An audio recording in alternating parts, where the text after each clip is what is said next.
Baiklah, yang baru yang lagi siap-siap UMPTN ya, ujian masuk perguruan tinggi negeri atau perguruan tinggi harapan ya, impian. Nah, di soal TKDA itu ada soal penalaran ya. Soal penalaran itu contohnya seperti apa namanya itu. Nah, soal penalaran itu kayak begini ya.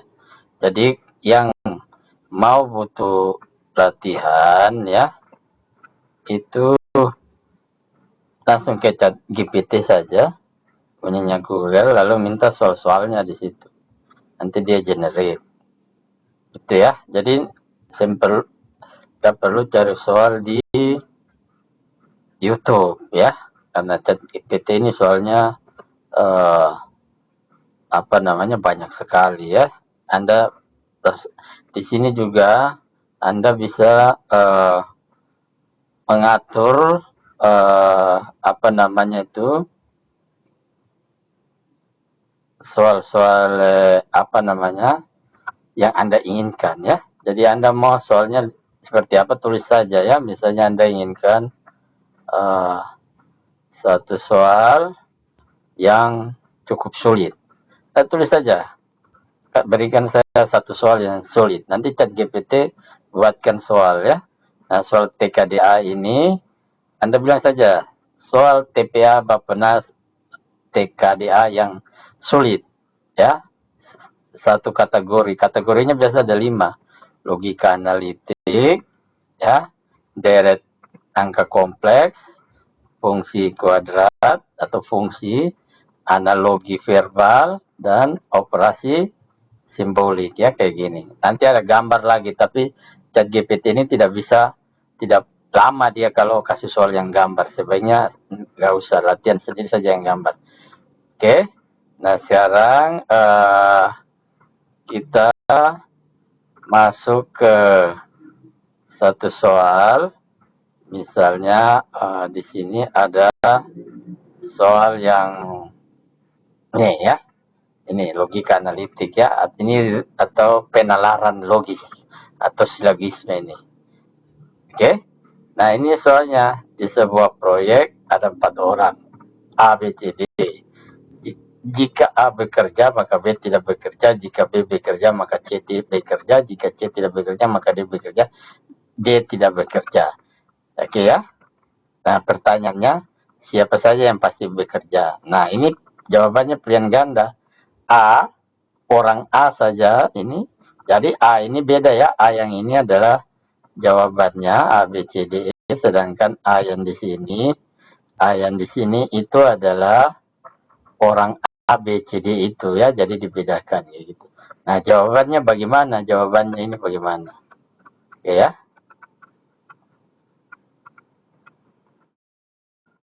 Nah, jawabannya itu lihat di sini ya.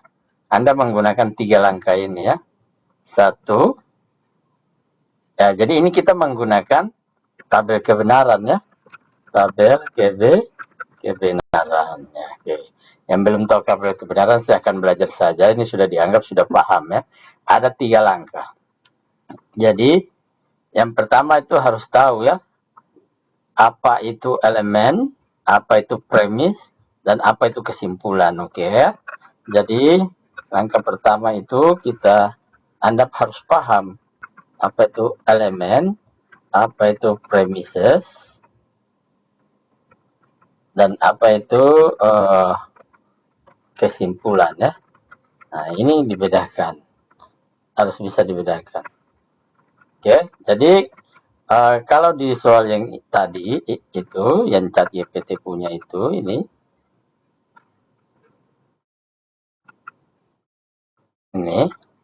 itu elemen ini A, B, C, D. Lihat saja karena jawabannya itu A, B, C, A, C, D. Ini disebut elemen. Lalu yang berikut adalah premises. Premises itu adalah fakta ya. Jadi ini faktanya ada 4. Ini fakta. Ini disebut premises atau fakta atau syarat ya. Nah, fakta ini kalau sudah dikasih di soal, maka dia itu sudah pasti benar. Ini jadi kalau ada Anda menemukan sesuatu yang bertentangan dengan ini, maka dia akan salah dengan sendirinya ya. Karena fakta itu sudah pasti benar. Nah, sekarang bagaimana cara menyelesaikannya? Gunakan ini. Tabel kebenaran ya, itu kayak gitu. Nah, ini langkah yang kedua adalah membuat tabel kebenaran.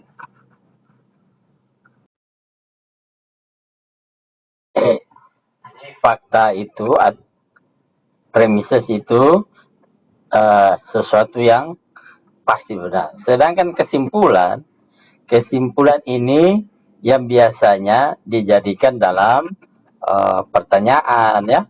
Jadi berdasarkan premises itu apa sih kesimpulannya? Ini misalnya, apakah kesimpulannya A, apakah kesimpulannya B, apa kesimpulannya AC, dan seterusnya ya, itu kesimpulannya.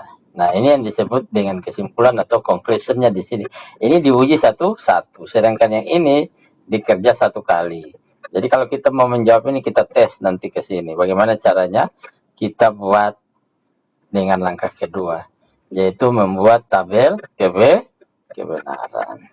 Nah, apa isi tabel kebenaran? Isi tabel kebenaran itu yang pertama adalah elemen atau anggotanya ini ya. Ini apa itu?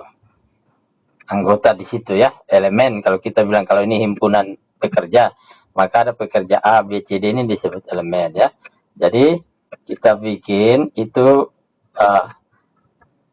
ini, dan berikutnya adalah premisnya. Jadi elemennya ada 4, premisnya juga di sini ada 4. Maka tabel kebenarannya itu berisi sejumlah 4 tambah 4 ya. Jadi kita isikan tabelnya itu 1, 2, 3, 4, 5, 6, 7 dan seterusnya ya. Ke bawahnya nanti bisa ditambah. Nah, oke, ini 7 kurang 1 ya. Jadi kita isi tadi elemennya. Elemennya itu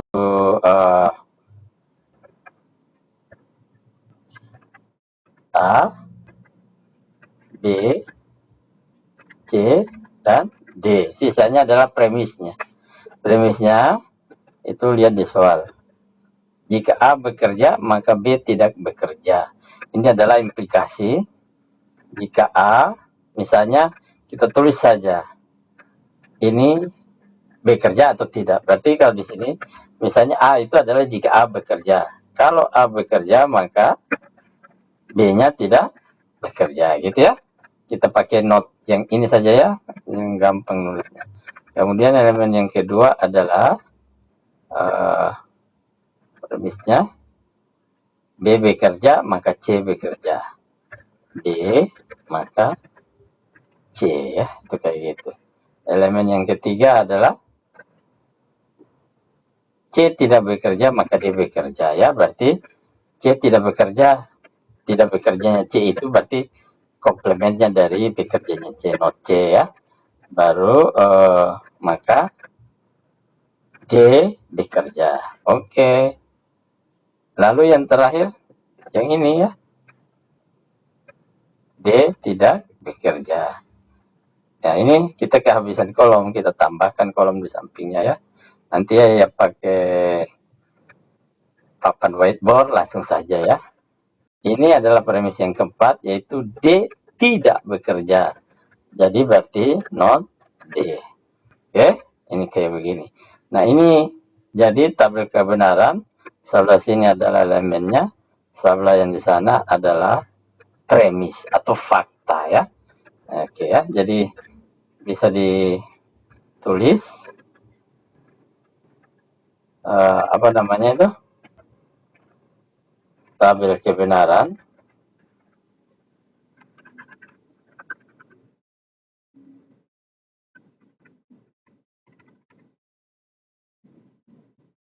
itu elemennya adalah elemen dengan fakta ya, itu kayak begitu.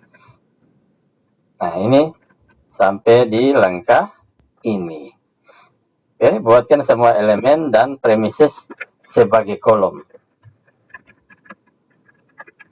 Ya, ini kolomnya. Oke. Ini kolom ya. Oke. Nah, jadi nah ini yang menarik, yang agak susah itu yang berikutnya ya. Yang berikutnya itu adalah main filter. Jadi tabel kebenaran itu kita hapus atau kita saring ya. Kita saring baris yang mengandung premis yang false atau nol ya. Jadi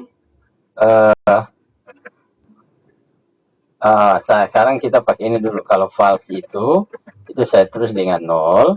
Kalau true itu saya tulis dengan 1. Ini lebih enak dilihat mata. Karena kalau pakai FT, F itu 2 baris, 2 garis, T-nya 1 garis. Kadang-kadang kita itu jadi salah. Kadang F jadi T, T jadi 1. Tapi kalau 0 dengan 1, itu jarang salah. Oke ya. Nah, biasanya kalau ada 4 begini, maka barisnya itu jumlahnya adalah kombinasi ini semua itu ada 16 ya. Nah, biasanya D-nya itu adalah yang paling terakhir itu adalah 01 01 01 dan lagi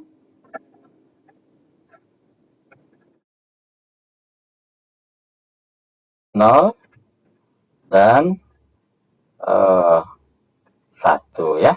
Ini kayak begini biasanya sampai 16 kali. Cuma karena kita lihat di sini premisnya itu adalah not D, berarti 0 di sini jadi 1. Ya, 1 di sini berarti jadi 0 ya, kebalikannya. Maka dengan sendirinya di sini akan berisi 0. Ya, padahal di sana dibilangin kalau premisnya yang false atau 0 itu akan diapa? Akan dihapus atau akan dibuang begitu ya. Nah, oke. Di kita punya premis ini ada denote berdasarkan soal ya. D tidak bekerja. Nah, dengan sendirinya ini di sini D yang kita tertarik akhirnya tinggal yang 0 saja. Yang 1 semua nanti akan dihapus. Ini hapus. Ini hapus dan segalanya. Nah, jadi karena semua 1D dihapus, karena kita mau cari yang 1 saja di sebelah sini, dengan sendirinya kita tidak perlu 16. Ya, jadi kalau sudah tahu begini, kita tinggal 8 saja ya. Misalnya kayak begitu ya. Nanti kalau misalnya teman-teman lihat ada yang bisa dihapus, langsung saja dihapus. Ini kebetulan ada premis kita yang gampang sekali ya, yang not D. Jadi ini langsung kita simpan saja 8 ya. Karena harusnya 16, D itu 01 01 01. Tapi yang 8-nya itu 1 di sini, 0 di sini, itu dia dihapus. 38 saja, 1 2 3 4 5 6 7 8 ya. Ini salah satu filter ini. Jadi yang dimaksud dengan kata-kata hapus, sharing itu kayak begitu ya. Itu kayak begitu. Nah, ini bagus kalau di dalam pengerjaan soal karena kita bisa menghemat apa itu? Menghemat waktu untuk mengerjakan soal UMPTN. Ya, jadi dalam membuat tabel kebenaran ini kalau ketemu soal yang cuma 1 begini gampang ya, karena dia langsung dihapus. Nah, sisanya kita coba-coba, tidak ada error ya. Kalau di dalam membuat tabel kebenaran, kalau itu biasanya dibagi per 2 ya. Misalnya ini C, kita tulis dulu 0 ya.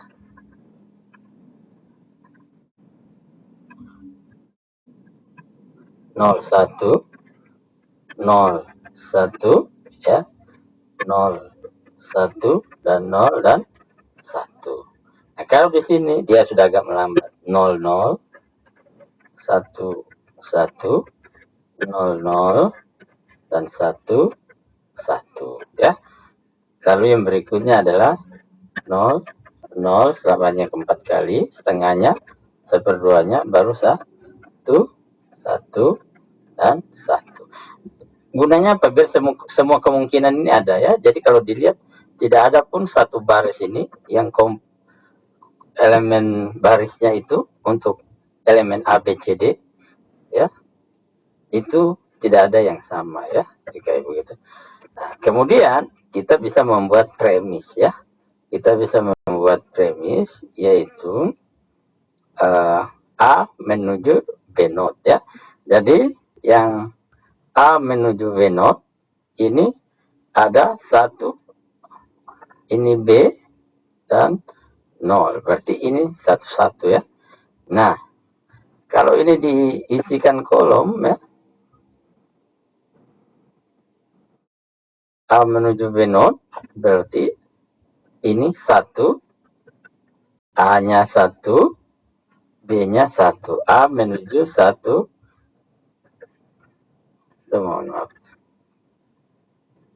1, 3, B not. B not itu 1. Not dari 1 adalah 0 ya. Oke. Sama dengan, nah dari implikasi itu hasilnya 0. Ini juga hasilnya berapa? Sama ya, 0 juga ya. Jika A maka not B ya. A maka 0, 1 maka 0, 0, 1 maka 0, 0. Ya belajar di ini ya, persamaan implikasi dasar. Dengan sendirinya dua ini diapakan? Karena nilainya 0. Dihapus ya. Itu kayak gitu. Sekarang B menuju C. B menuju C, lihat B ini. B-nya berapa? 1. Menuju ke C. C-nya berapa? C-nya 0. Berarti 1 menuju 0. Hasilnya apa? 0 ya. Sama yang lain juga cari ya.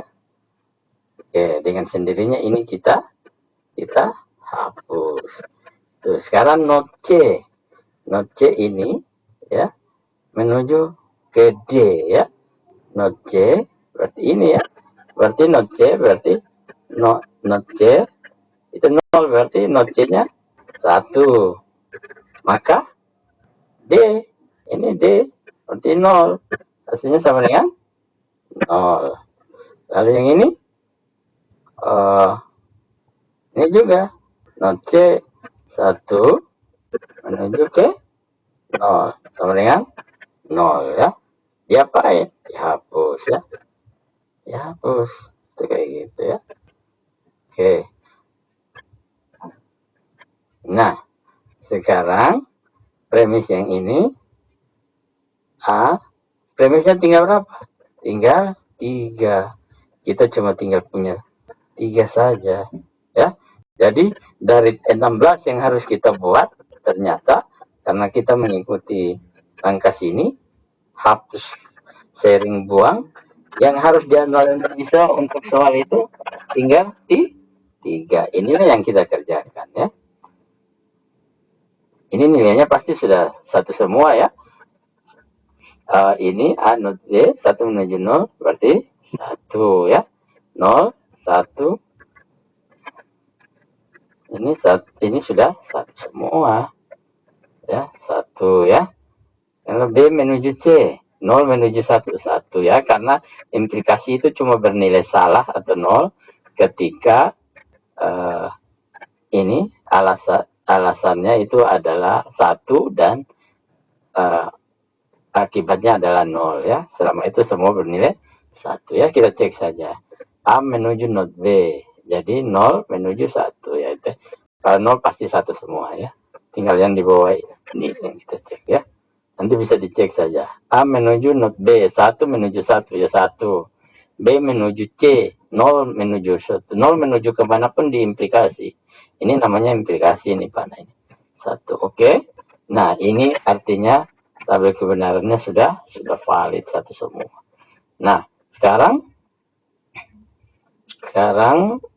tinggal kita harus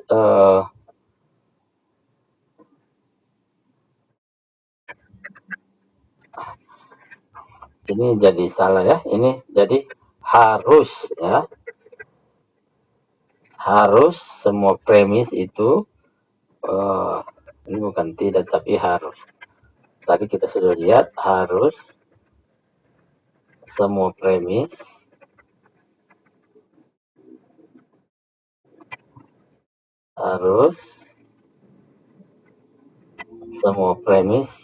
nilainya itu adalah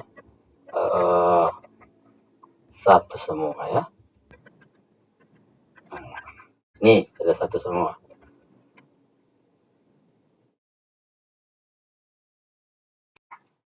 Oke, jadi ketika kita punya tabel kebenaran sudah ada semua ya, ini jadi semua premis itu nilainya sudah satu semua ya, ini ya, faktanya sudah satu semua, maka kita lihat ke soalnya ya.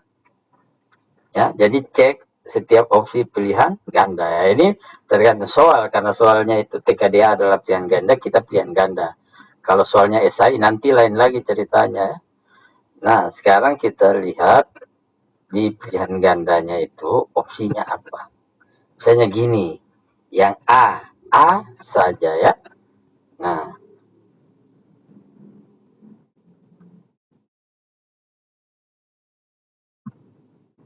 A saja. Berarti A saja, artinya A bekerja sendirian ya. Oke, padahal kita lihat di sini ketika A-nya itu 1 ya. Ternyata A itu ada dia 1, ini valid, tapi A juga ketika dia tidak bekerja, dia juga valid ya, premisnya ini. Jadi ini keadaan ini pada saat A bekerja ya. Nah, tapi ternyata C juga bekerja. Jadi kalau A saja, maka di sini C bekerja, salah ya. Jadi A itu dia juga tidak bekerja juga masih valid ya. Jadi ini salah. Salahnya berdasarkan apa? Lihatnya di A-nya. Di premis A-nya ini, di conclusion ini sebenarnya harus ditambahin ke kolom di sini di belakang sendirian ya. Karena kesimpulannya kan karena sederhana kayak gini, tapi kalau nanti kesimpulannya rumit, tambahkan di kolom sendiri. Misalnya A dan B dan C bekerja, berarti A and B and C di sini ya, di sini itu kayak gitu. Oke, sekarang kita lihat yang B. Soal yang B itu B dan C ya. Jadi B bekerja dan C bekerja. Nah, B dan C. Kita lihat. B dan C. Nah, B ini bekerja, tapi ternyata B juga tidak bekerja ya. B juga tidak bekerja di sini ya. Jadi ini juga salah ya. Itu ya. Jadi ternyata lalu yang C kita lihat A dan C. A dan C. Padahal A di sini tidak bekerja ya. A tidak bekerja, 2 juga valid ya. Jadi ini juga salah. Yang terakhir itu adalah C saja. C saja yang bekerja ya. C saja. Coba kita lihat. Nah, ini C bekerja, C bekerja, C bekerja ya. Jadi C ini bekerja dan ini semua valid ya, ini ya. Oke, ini ya. Berarti ini benar. Lalu yang E tidak ada yang bekerja, kita lihat di sini. Yang E tidak ada bekerja, tidak ada. Oh, ini tidak benar. Ternyata ini valid ketika C bekerja. C bekerja, A dan B tidak bekerja. C bekerja, B bekerja, A tidak bekerja. C bekerja, A bekerja, dan B tidak bekerja. Jadi ada 3 kemungkinan ini yang valid. Tapi kalau A bekerja, B bekerja, maka tidak mungkin ya. Itu tidak ada. Tadi sudah kita hapus ya. Nah, jadi di sini karena ini soal pilihan ganda, maka yang dipilih itu adalah dari semua opsi ini yang paling cocok ya, yang paling eh, paling pasti benar ya. Jadi menjawab pilihan ganda itu beda dengan menjawab esai ya. Kadang-kadang soal di pilihan ganda itu tidak ada anunya, tidak ada jawabannya. Kita harus pilih mana yang paling benar. Ya, apalagi di soal TKDA harus menjawab, tidak boleh menjawab rugi. Karena bisa saja tebakannya itu benar ya, itu kayak gitu. Jadi ini paling dirasa benar ya, paling dirasa benar ya. Oke ya, karena ini adalah soal pilihan ganda. Saya rasa begitu, nanti kita tambahkan soal yang berikutnya lagi ya.